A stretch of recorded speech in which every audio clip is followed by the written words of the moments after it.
अलवर लोकसभा क्षेत्र से कांग्रेस पार्टी के प्रत्याशी ललित यादव कांग्रेस पार्टी के पक्ष में 100% मतदान करने के संकल्प के साथ न केवल अपने लिए वोट मांग रहे हैं बल्कि वो जनता से पूरे देश में कांग्रेस पार्टी की सरकार को सत्ता पर काबिज करने का आह्वान कर रहे हैं।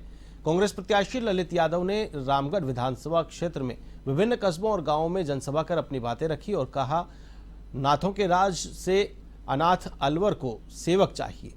मैं अलवर की जनता का सेवक बनकर सेवा करूंगा।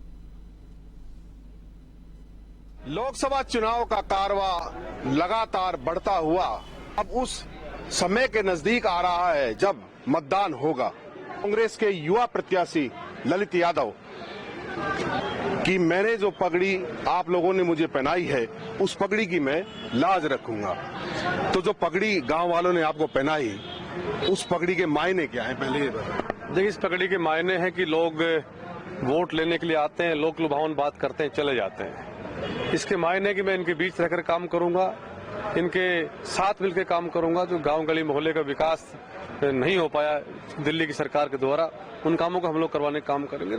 इनके बीच रहकर के काम सारे करने की चेष्टा करेंगे। जो दिल्ली से लोग आते हैं, हरियाणा से लोग आते हैं, वो केवल वोट मांगने आते हैं, फिर 5 साल बाद दोबारा वोट मांगने आते हैं।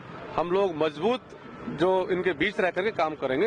एक चीज और सामने आई, कल अमित शाह ने जनसभा में कहा कि ना हम आरक्षण को खत्म कर रहे हैं ना खत्म करेंगे। कांग्रेस दुष्प्रचार कर रही है और लोगों को भ्रमित कर रही है, उसमें आप यही तो उन्होंने बता दिया कि हम चुनाव हार रहे हैं। जब वो आरक्षण पर बोल के गए हैं तो ये साबित हो गया कि भारतीय जनता पार्टी अब अलवर लोकसभा में बहुत बड़े अंतर से चुनाव हार रही है। क्योंकि ये बात कहने की जरूरत ही नहीं पड़ती, अगर आपने उसके खिलाफ नहीं हो तो आप उस पर क्यों सफाई देंगे। हमने तो कोई बात कही नहीं। हाँ, उनके सांसद ने ये बात कही है कि 400 पार दे दो, हम संविधान बदलना चाहते हैं।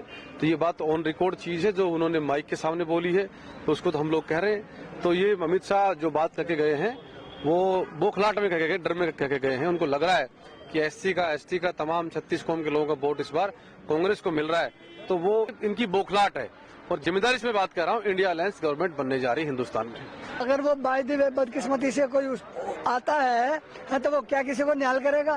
ललित भाई हमारे पास ही है, अपने इनके तो हाथ पकड़ के भी काम करा लेंगे। हाथ पकड़ के काम करा लेंगे, आपने क्या कहना? ये हमारे स्थानीय रहेंगे, वो हरियाणा के लोग हैं। एक भी अगर कोई बंदा बता दे वो कहाँ का है वो कोई नहीं बता सकता। ललित भाई अपने अलवर का है और ये लोग मेहनत करेंगे अपने क्षेत्र में। हमारे विधायक साबिर खान जी ने और जुबेर खान जी ने खूब मेहनत की है। हम भारी मतों से जीतेंगे अलवर जिले में। आपके क्षेत्र में एक जगह मैं गया था, गोपालपुरा, वहाँ पर उन लोगों ने मुझे बताया कि नाथों के राज में हम हुए अनाथ, तो ललित यादव का देंगे इस बार साथ। आपका क्या कहना है? हाँ हाँ, बिल्कुल। अनाथ हुए, चांदनाथ जी आए, बालकनाथ जी आए। बालकनाथ जी को फिर मुख्यमंत्री लोगों ने बनाने की कोशिश की, झूठा मुख्यमंत्री बनाया। तो अब जनता समझ गई इस बात को कि वो जो नाथों के नाथ जो आप बता रहे हो, अब अनाथ अलवर को एक सेवक चाहिए, कि नाथ नहीं चाहिए, सेवा करने वाला चाहिए, जो इनकी बात को सुन सके, इनके हक और हकूक की लड़ाई लड़ सके, मजबूती से इनकी जाकर के सदन में मजबूत वकालत कर सके। अब वो जाने वो थे लोग हैं, काम करने वाले लोग हैं। जनता ने इस बात को देख लिया, थर्मामीटर जनता के पास है, लगा लिया। कुल मिलाकर जिस तरह से बात सामने आई कि जो युवा है, मजबूत है, वही देश को आगे ले जा सकता है। ये लोग इस बात से भी खपा है कि पिछले 10 वर्षों का जो कार्यकाल रहा सांसदों का, वो स्थानीय लोगों के लिए नगण्य रहा।